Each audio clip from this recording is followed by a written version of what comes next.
Carbon dioxide, or CO2, is a major greenhouse gas contributing to global warming. Power plants are major emitters of carbon dioxide, but unfortunately, current methods of capturing and storing the excess CO2 has not been very effective. Only a small amount of carbon dioxide actually gets stored permanently.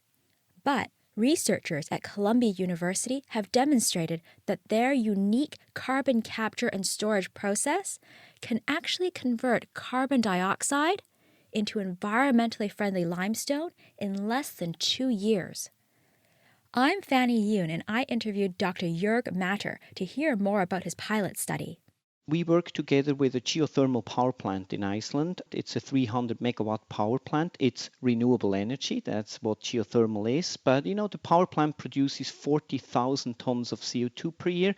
So we took some of the CO2 emissions from this geothermal power plant and tested our ideas by injecting 220 tons of CO2 at roughly, between 400 and 500 meters depth below surface into a basalt formation. Basalts are volcanic rocks. You can find them in Iceland, in Hawaii, in the northwest of the United States, basically on every continent, but you also can find them on the ocean bottom. So we co-inject water together with the CO2, which means we produce fizzy water. And that acidic water with the CO2 in it reacts with the basaltic rocks and dissolves minerals in the subsurface.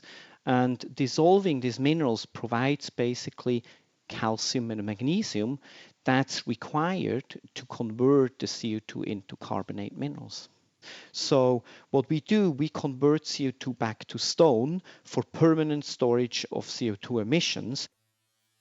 So let me see if I can get this right. So what you do is you take this fizzy water and then you pump it back underground.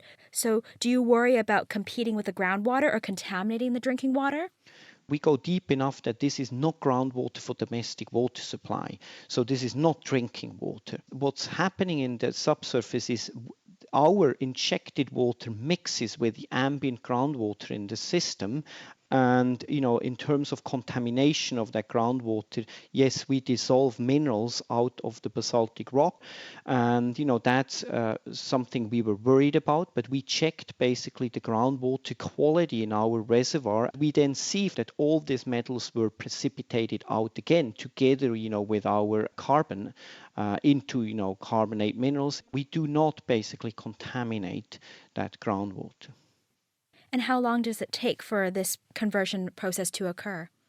The carbon capture and storage community thought that, it takes at least 100 to several thousand years to convert CO2 to carbonate minerals. So we were very surprised about our results to see that, our 220 tons of CO2 were just carbonated within less than 2 years. Wow. So can you tell us a little bit about what the future holds? Basically, the future started already because, we did a very small pilot scale project. It was 220 tons of CO2. That's nothing. So what we do right now in Iceland together with Reykjavik Energy, we upscale our system. We test our technology we developed on a larger scale, and that's happening right now. We could make that power plant basically emission free.